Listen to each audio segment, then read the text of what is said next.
বাড়ি থেকে মশা আর পোকামাকড় তাড়ান 2 মিনিটে, তাও আবার একটি পেঁয়াজের মাধ্যমে।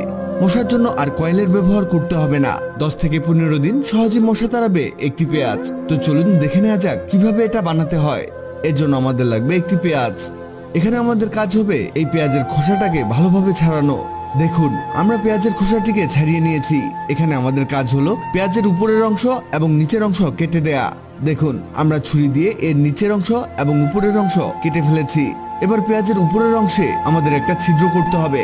আপনি এই কাজটি ছুরির ঠিক উপরের অংশ দিয়ে করে নেবেন। এখানে সবচেয়ে ভালো হয় যদি আপনি বড় সাইজের পেঁয়াজ নেন, এতে এখানে বড় করে ছিদ্র করা যাবে।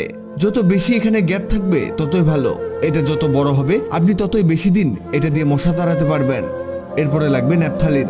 আপনি বাজারে এটা খুব কম দামে পেয়ে যাবেন। এটাকে একটি টিস্যুতে মুড়িয়ে নিয়ে গুঁড়ো করতে হবে। এই দেখুন, আমাদের এটা একেবারে পাউডার হয়ে গেছে। এবার এই পাউডারটাকে আমাদের পেঁয়াজের মধ্যে